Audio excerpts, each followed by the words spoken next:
여러분 안녕하십니까? Christ Lives의 김홍기 목사입니다. 오늘은 9월 27일, 한국은 28일이 되었습니다.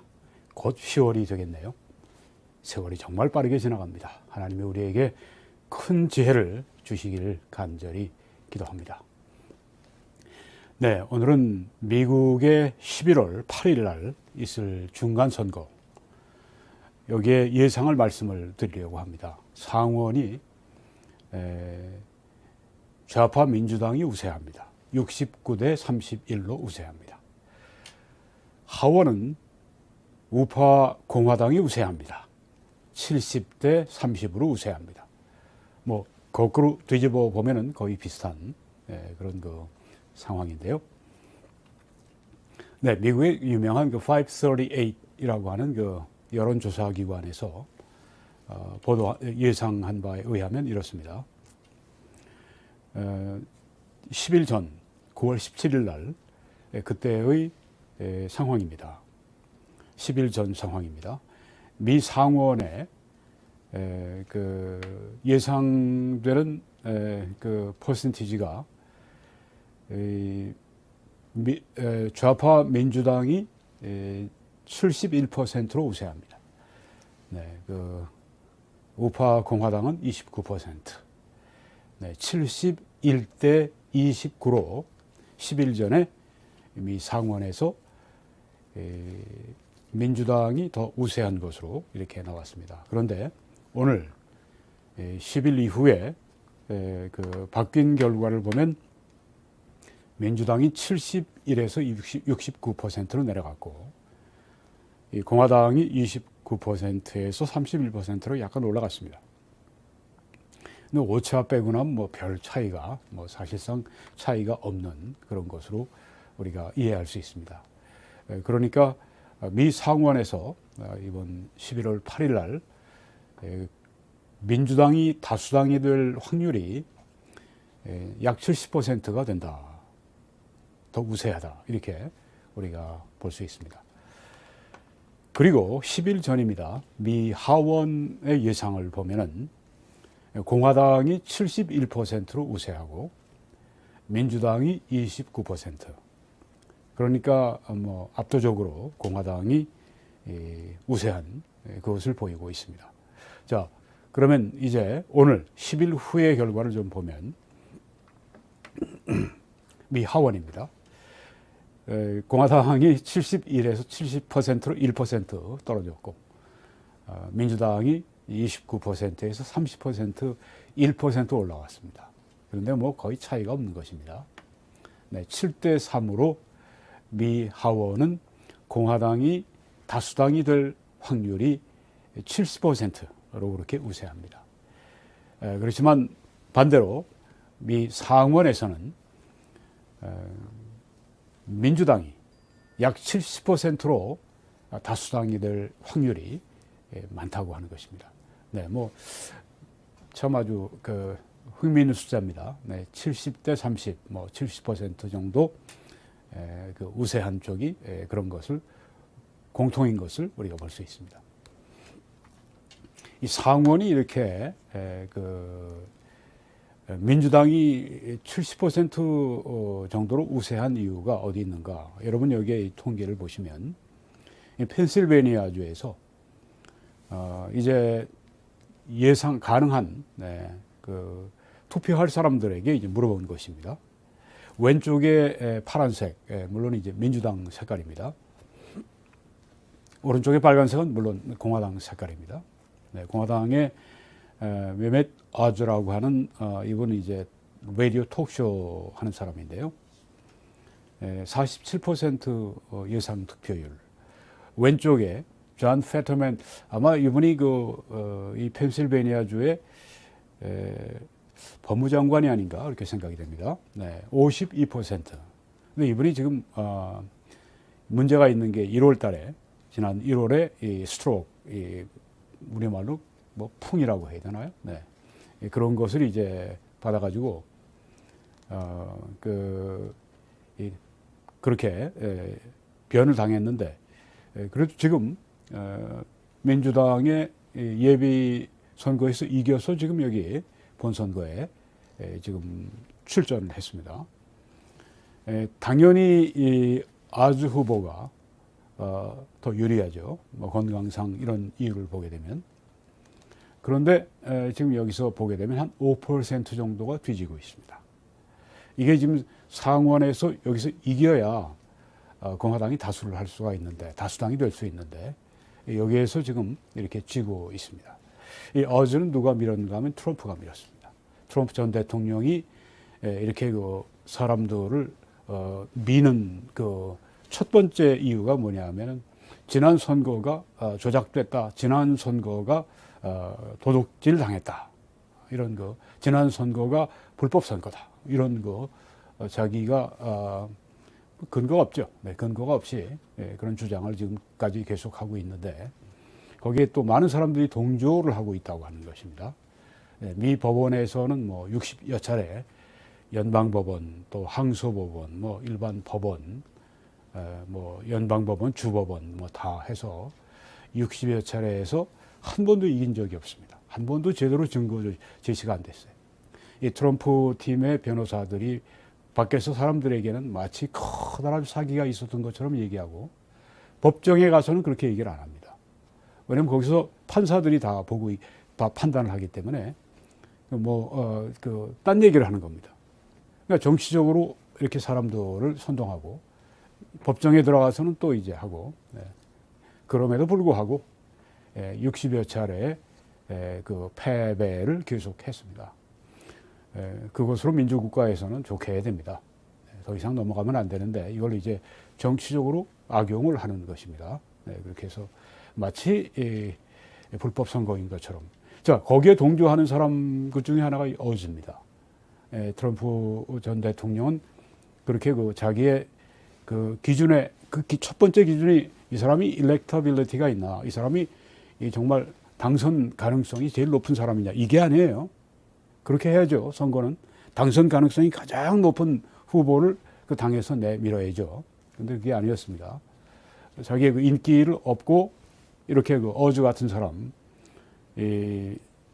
자기의 견해에 동조하는 사람을 세웠습니다. 그래서 결국은 공화당 그 예비 선거에서 여기 나오면은 이 페터맨 이 민주당 후보를 제칠 수 있는 그런 사람이 떨어지고, 경험 많은 처음으로 한 번도 그 의회에 발을 들여놓지 않았던 어즈 같은 사람, 진짜 초심자들, 이런 사람들을 세워서 이렇게 좀 떨어지고 있습니다. 이것 때문에 이번에 상원에서 지금 민주당이 70%가 우세한 것으로 나오고 있지 않습니까?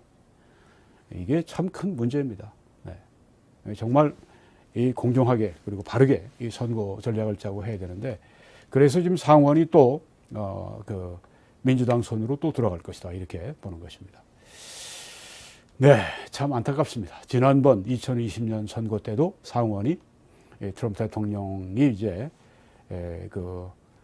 이 선거 도둑질 당했다고 그러니까 그를 가장 지지하는 조지아 두 카운티들에서 제일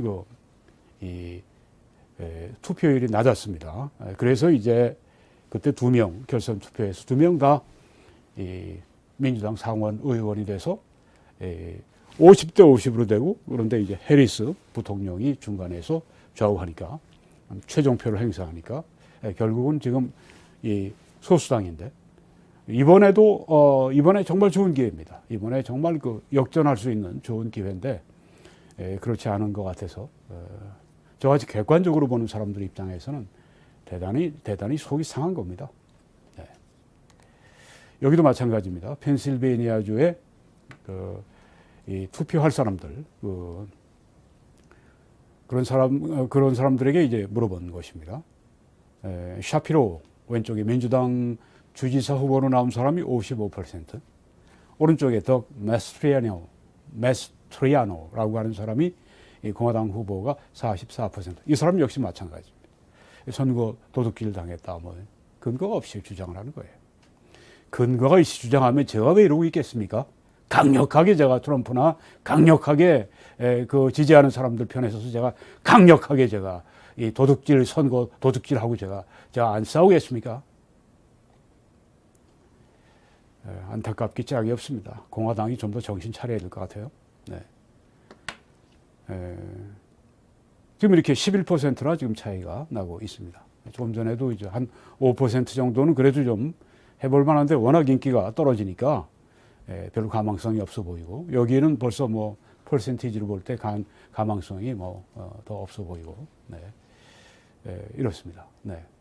이런 것들이 지금 트럼프 대통령이 정신 바짝 차리고 여기서 이기기 위해서 했었어야 되는데 보복성 추천을 했기 때문에 나를 이렇게 나에게 반기 드는 사람들은 다 자르려고 한, 그렇게 하면 안 되죠. 그렇게 하면 안 됩니다. 그렇지만 여기에 지금 이 CBS 뉴스에서 네, 한 2, 3주 전에 나온 그 통계인 것을 보는데요. 가장 중요한 이슈, 이번 중간선거의 가장 중요한 이슈가 경제가 80%입니다. 그리고 인플레이션이 77%입니다. 이게 제일 높아요. 첫째, 둘째입니다. 이거는 이 공화당에 매우 좋은 사인입니다. 범죄 65%, 이것도 공화당에 더 유리하죠. 그 다음에 이 선거에 관한 여러 가지 그 문제들 64%, 그리고 이 총기 문제 61%, 그리고 월션, 이 낙태 문제가 59%. 네. 낙태 문제가 아주 이번 선거의 최대 쟁점이 될 줄 알았는데 그렇지 않은 게 이 공화당으로 볼 때는 참 다행입니다. 네. 지금 이 바이든이 경제를 잘못하고, 그래서 이제 인플레이션도 이제 바이든의 책임이 아주 크고요. 네. 여기에 지금 이 초점을 맞추어서 지금 공화당이 그 선거를 지금 전략을 짜고 계속 나가고 있는데, 이대로 되면 공화당이 더 크게 승리할 수가 있는 것이죠. 여기에 보면 이제 이렇게 인플레이션 때문에, 물가 그것 때문에 사람들이 펜실베니아 주에서, 여기는 이제 등록된 유권자들을 상대로 여론조사를 했습니다. 아주 역경을 내가 지금 지나가고 있다. 이 물가 그것 때문에 역경을 내가 지금 지나가고 있다. 이렇게 말하는 사람들이 41%. 그리고 이 물가 그것 때문에 정말 힘들다, 어렵다, 이렇게 생각하는 사람이 37%. 네, 그러니까 37%는 어렵다. 그런데 이 물가 그것 때문에 41%는 정말 힘들다. 거의 80%가 되죠. 네. 경제 문제에 대해서 이 문제가 가장 중요하다, 이번 선거에. 이렇게 되면 이 공화당에 유리하게 되는 것이죠. 17% 정도의 사람들은 물가 그것 때문에 불편해. 네. 그리고 한 4% 정도는 물가고 아무것도 아니야, 문제 없어, 이런 것입니다. 네. 이런 것을 볼 때는 공화당에 지금 아직도 유리하게 전개가 되고 있다. 어볼션, 네, 지난 7월이죠. 네, 그때 이제 49년 동안 계속되던 이 낙태 합법화를 뒤집어서 이 낙태 문제를 다 각 주정부에다가 다 돌려주고, 연방 정부는 거기에 대해서 아무 말 하지 말자, 이렇게 결론이 났는데 합헌성이 뒤집어졌어요. 네, 그래서 지금 뭐 주마다 야단입니다. 네.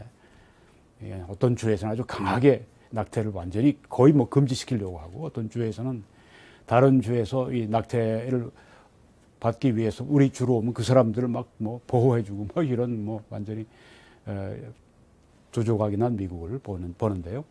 이 낙태 때문에 이 민주당은, 나는 이거 낙태 이렇게 이제 합법화된 걸 뒤집어고 이런 거 난 못 참어, 난 이번에 표를 행사해야 되겠어, 이렇게 55%가 말하는 반면에 이 공화당은 15%만 그렇게 얘기한다고 하는 겁니다.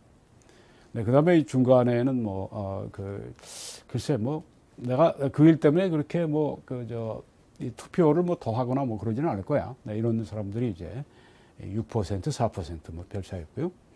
그다음에 이제 아무런 뭐 영향이 나에게 없어, 뭐 선거 뭐 이번 하는데, 네, 민주당이 39%, 또 공화당이 80% 이렇게 되는 것입니다. 민주당이 문제를 좀 더 확대시키면, 네, 여기 이것 때문에 이 낙태 문제 때문에 더 이번에 투표하겠다고 하는 민주당원들이 많으니까 이 문제를 더 부각시키려고 하죠.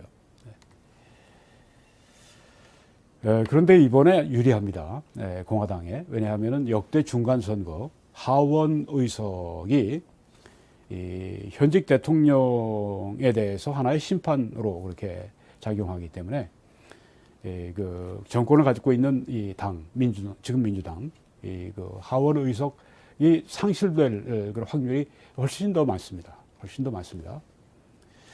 이 1938년에 프랭클린 루즈벨트 대통령 때 그때 뭐 2차 세계대전 있고 막 그럴 때죠.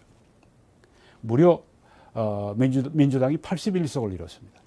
2010년에 버락 오바마 때 그때 또 63석을 민주당이 잃어버렸습니다. 그때 이제 오바마 케어 때문에 그렇게 됐고요. 1994년에 빌 클린턴 그때 또 52석을 잃어버렸습니다. 여기도 그때 이 메디케어 그 건강 뭐 의료 뭐 그런 제도에 대해서 보험 이런 데에 대해서 이제 둘 다 오바마나 클린턴이나 그것 때문에 의석을 많이 잃은 이유가 거기 있습니다. 1958년에 드와이트 아이젠하워 대통령, 아이젠하워 대통령 때 이번은 이제 공화당 대통령이었죠. 48석을 하원 의석을 잃었습니다. 2018년에 트럼프 대통령 때 그때는 하원 의석을 40석으로 상실했는데 이 전체적으로 볼 때 다른 대통령 여기 다섯 분 아니라 다른 대통령하고 볼 때 좀 높은 편이에요. 40석을 잃어버린 것도. 네. 이렇게 볼 때 이 현직 대통령과 이 집권당이 하원 의석을 잃어버리는 것은 아주 확률상 매우 높은 것이기 때문에 이번에 공화당이 이 하원의 다수당이 되는 것은 아주 매우 그 가능성이 많습니다. 그래서 우리가 70% 정도 되는 것으로 우리가 봤는데요. 네. 여기 지금 바이든 대통령에 대한 호감 또 불호감도가 여기에 지금 나와 있습니다. 맨 왼쪽에는 이제 바이든 대통령이 시작할 때입니다. 네, 그때는 이제 위에는 호감이고 밑에 주황색은 이제 불호감. 네, 좋다, 안 좋다. 그때는 이제 좋다는 게 많았고 뭐 안 좋다 하는 게 적었는데 점점 가다가 바뀌는 걸 보게 되죠. 네, 물가가 올라가고 뭐 인플레이션이 있고 뭐 이렇게 되니까 이 시점에 여기가 이제 이번에 1월 뭐 그때입니다. 그때 여러분 보시면은 이 호감도와 비호감도가 이렇게 반대로 가는 것을 볼 수가 있습니다. 인기가 많이 떨어졌어요. 네, 그것이 보입니다. 네, 호감도는 떨어지고 불호감도는 높아지고 이때 인플레이션도 한 물가가 9.1%로 그렇게 뛰었고 또 이때 이 바이든 대통령이 40% 이하로 인기도가 떨어지고 이때 레드 웨이브가 있을 거다. 이번 해 이 중간 선거는 이 공화당이 최소한 하원에서 20석 내지 30석을 가져올 수 있다. 이렇게 자신을 하고 아주 이번에 정말 레드 웨이브 아주 그 공화당의 그 물결이 휩쓸 것이다. 이렇게 생각을 했는데요. 지금은 어떻습니까? 네, 지금 이제 노란 그 화살표가 지금의 모습입니다. 바이든이 이제 좀 그 인기를 회복했어요. 그렇죠? 네, 아주 낮은 때보다도 이제 올라가서 제일 낮은 때는 그 휘발유값, 가스값이 막 뛰어오르고, 네. 근데 지금은 좀 이제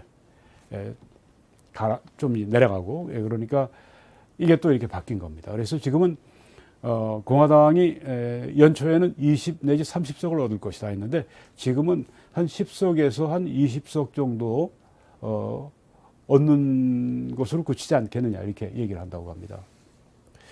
하원이 435석이니까 217석에서 한 석만 넘어도 218석만 되면 다수당이 됩니다.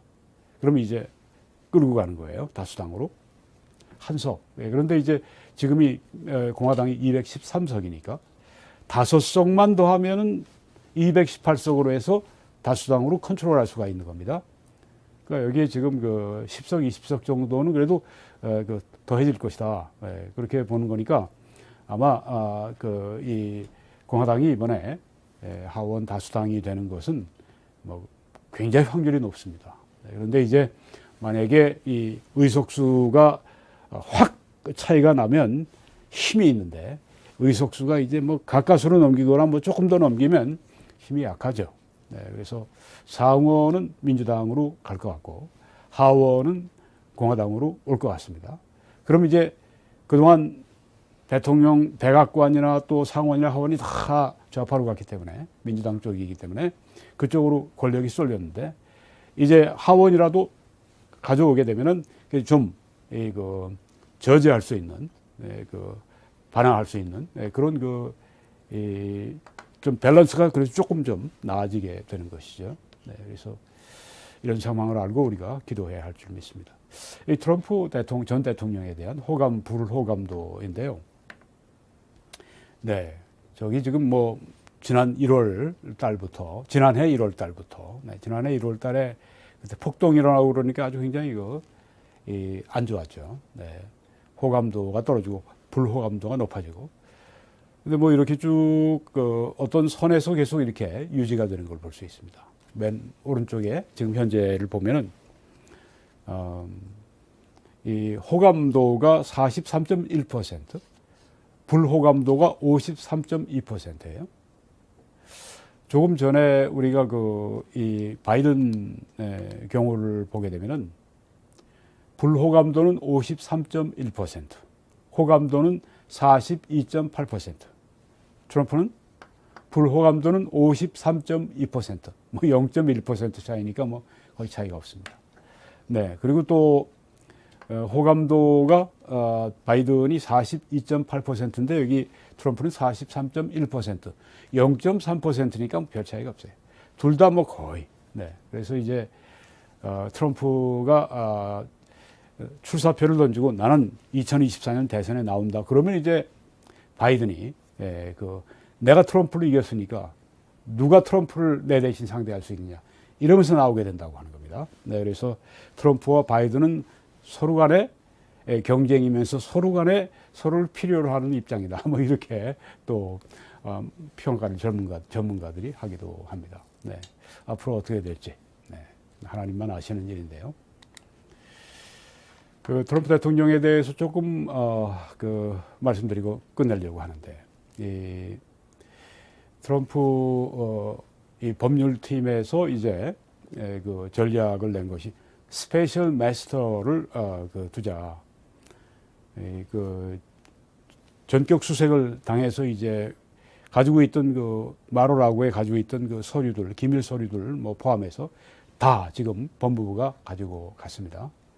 근데 그 안에는 내 개인적인 그런 물품도 있고 서류도 있고 또 거기에는 내가 대통령으로서 내가 그때 행사할 수 있는 권리가 있는 그래서 가지고 있을 수 있는 그런 서류도 있다.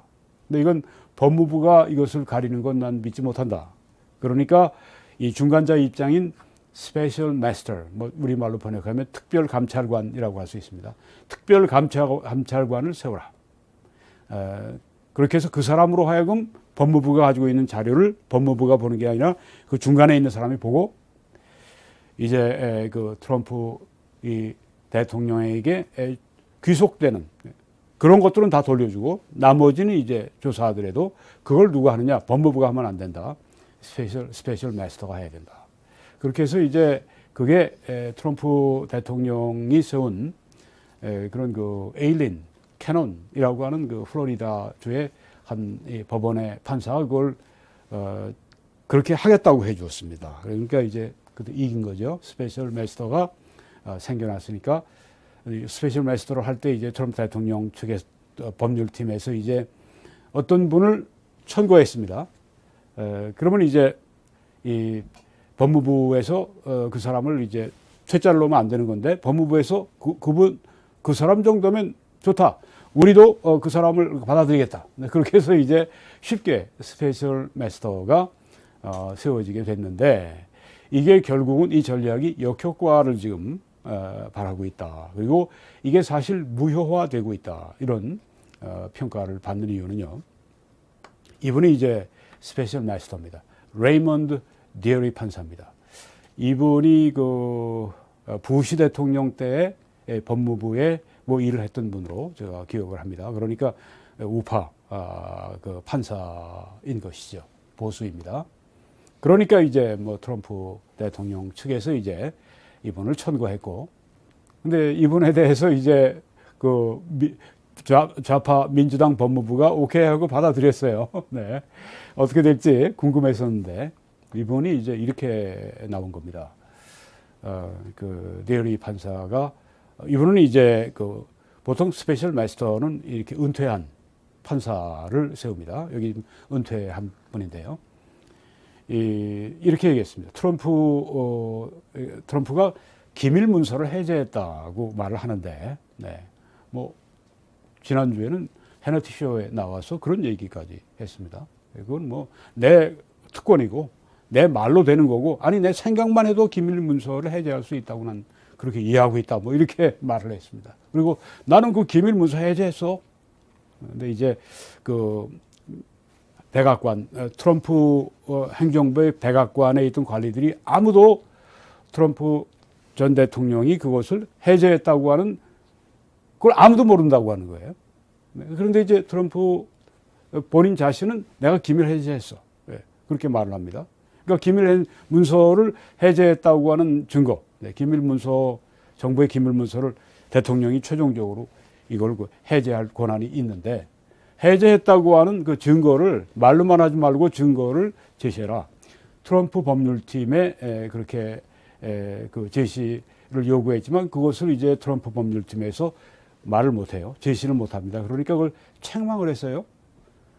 트럼프 법률팀에서 이제 세운 이 스페셜 마스터가 이제 당신들 왜 그러냐고 책망을 한 것에 벌써 감점이 된 거죠. 네. 그래서 이게 오히려 스페셜 마스터를 세우고 책망을 받으면서 지금 이 부메랑 효과, 아주 역효과를 벌고 있다. 이제 그런 얘기가 나오는 겁니다. 그리고 이분이 또 뭐라고 얘기했는가 하면은 이 스페셜 마스터가 이 트럼프 법률팀에 FBI가 압수수색을 말하라고 해서 할 때 자기들이 가지고 온 증거를 몰래 거기다 두어서 쓱 두어가지고 트럼프가 이렇게 잘못했다고 이렇게 증거를 몰래 넣어두었다는 그 주장을 하는데 증거를 내라. 이렇게 이분이 얘기를 하는 겁니다. 네, 스페셜 마스터가 증거를 내라. 9월 30일까지 제시해라. 이렇게 트럼프 변호팀에 명령을 내린 겁니다. 예, 트럼프 변호팀은 처음에 이분이 했으면 딱 해서 분류해가지고 이제 트럼프 뭐 어떤 그 대통령으로서의 행정 권한 가지고 있는 그런 서류들은 다 빼버리고 뭐 일부만 이렇게 법무부에 줄 것으로 생각을 했죠. 근데 그게 아니라 이렇게 부담을 주는 거예요. 그러니까 이 트럼프 변호팀, 트럼프 대통령이 한 말이에요. 이게 그 FBI가 내 집에서 말하라고 해서 압수수색하다가 증거를 넣었을 수 있지 않냐. 예. 그러니까 이 트럼프 변호팀까지 함께 이렇게 주장을 합니다. 그러니까 여기 이 스페셜 마스터가 그럼 그 증거를 내놔. 증거. 9월 30일까지. 이 둘 중에 하나입니다. 트럼프 변호팀은 그냥 자기들 말한 것을 그냥 부정을 할 수 있어요. 그러니까 법정에 나가서 뭐 겉으로는 얘기해도 법정에 나가서 법적인 증거로 그렇게 이 증거를 제시하지 않는. 증거를 제시하려면은 없으면 가짜 증거를 내놔야 되는데 그렇게 되면 자기들이 불이익을 받으니까. 둘 중에 하나입니다. 불이익을 받을 각오를 하고 그렇게 가짜 증거, 불충분한 증거를 내놓느냐, 아니면은 그냥 그 트럼프의 말은 그렇지만 실제로 뭐 그런 증거는 없다고 이렇게 버리고 끝날 거냐. 근데 이제 후자가 될 가능성이 많다고 그래요. 네, 여태까지 그 트럼프와 그 법률팀 사이에서 이루어진 것을 보게 되면 말은 그렇게 하는 겁니다. 트럼프 대통령이 이제 인터뷰하거나 그렇게 할 때 정치적인 발언을 해요. 그건 아무런 법적인 구속이 없습니다. 그렇지만 법정에 가서 그 이야기를 합니다. FBI가 와서 증거를 심어놓고 그렇게 해서 나를 완전히 그렇게 만들어 하는 거야. 날 뒤집어 씌우는 거야. 법정에서 함부로 그 얘기할 수 없습니다. 왜냐하면 그렇게 되면 거기에 대해 처벌을 받기 때문에. 그래서 지금 이게 부메랑 효과가 나왔다는 말이 나오는 겁니다. 지금 이 건물은 그 애틀랜타에 있는 11 순회 항소법원 판결입니다. 그 캐논 판사가 이제 그 스페셜 마스터에 대한 그 요구를 받아들이면서 캐논 판사는 이 판사는 트럼프 대통령이 임명을 한 사람입니다.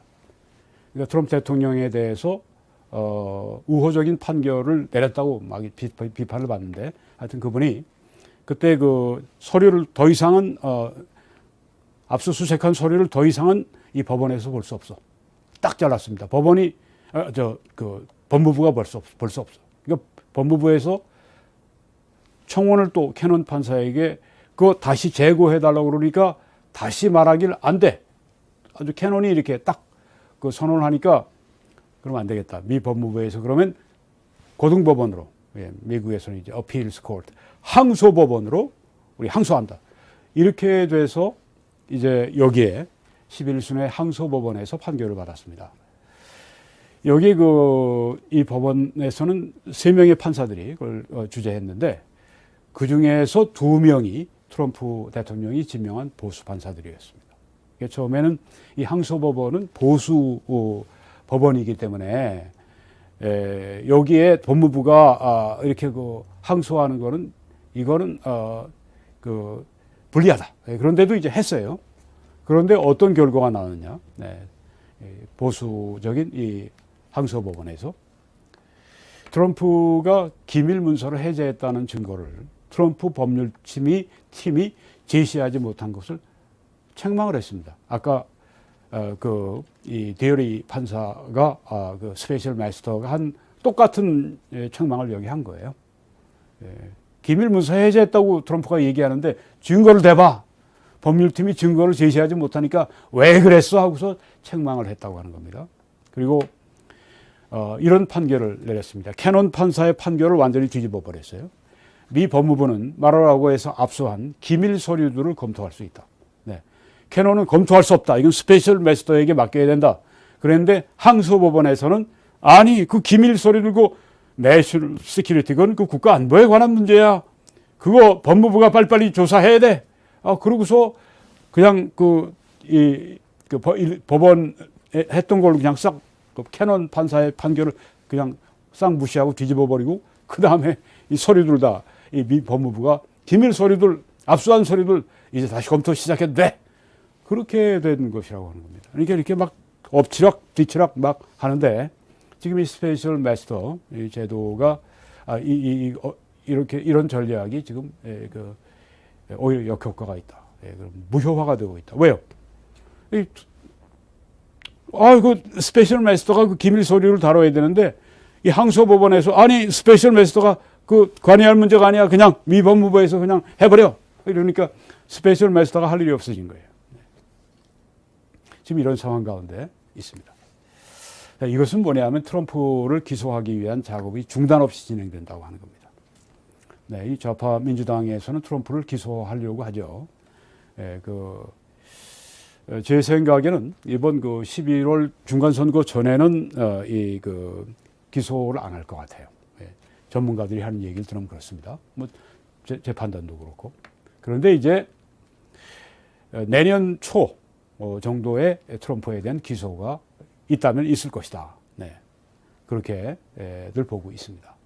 그래서 당분간은 기소 문제는 없을 거고, 그렇지만 몇 개월 후에 내년 초에 트럼프를 기소하는 일이 가능성이 굉장히 높다. 그렇게 볼 수가 있습니다. 여러분, 우리가 이런 미국의 정치를 말하고 이렇게 듣는 것은 상황을 알고 기도하려고 하기 때문입니다. 트럼프 대통령이 재임 시절에 참 이 보수의 주장을 잘 이렇게 세워주었습니다. 그래서 트럼프 대통령이 인기가 지금도 그렇게 유지가 되는 일은 바로 그 일 때문입니다. 그 일에 대해서는 우리 모두가 다 고마워해야죠. 트럼프 대통령에게. 보수들은 고마워해야 됩니다. 그렇지만은 그 이후에 제가 말씀드리는 것처럼 이 선거가 도둑질 맞았다고 하는 그 주장의 그 증거 제시가 안 된다고 하는 겁니다. 그리고 계속해서 그렇다고 말하는 것은 옳지가 않습니다. 네, 이것은 무책임한 일이고, 알고 그렇게 하면은, 모르고 그렇게 하면 무책임한 일이고, 네, 알고 그렇게 하면은 그거는 정말 거짓말이 되는 거죠. 의도적인 거짓말이죠. 그리스도인들은 이 말씀을 기억해야 됩니다. 거짓 증인은 벌을 면치 못할 것이요 거짓말을 내는 자는 망할 것이니라. 거짓 증인은 패망하려니와 확실한 증인의 말은 힘이 있느니라. 미국은 하나님께서 청교도들을 통해 시작하신 땅입니다. 지금도 미국은 세계 선교의 중심입니다. 여기에 제일 많은 신학교가 있고 선교기관이 있고, 그래서 세계 선교의 중심 센터가 바로 미국입니다. 미국이 만약에 이렇게 그 약화가 되면 기독교의 선교가 약화되는 것, 같이 가는 것입니다. 그래서 이 미국을 하나님께서 지금도 특별히 주장하시는 나라라고 저는 확신을 합니다. 그래서 이 미국이 어떤 미국이 되어야 되느냐? 의로움은 나라를 영화롭게 하고 죄는 백성에게 치욕이 되느니라. 네, 우리는 선거에서 이기고 지고 그 문제도 중요하겠지만, 그보다 더 중요한 것은 이 나라가 의로운 나라가 되는 것인가, 아니면 죄로 말미암아 무너지는 나라가 될 것인가. 이것이 우리에게 더 큰 관심사죠. 왜? 생사화복은 하나님이 주장하시고 나라의 흥망성쇠도 하나님이 주장하시기 때문에 우리는 하나님 앞에 바르고 하나님께서 보시기에 기뻐하시는 존재들이 되어야 합니다.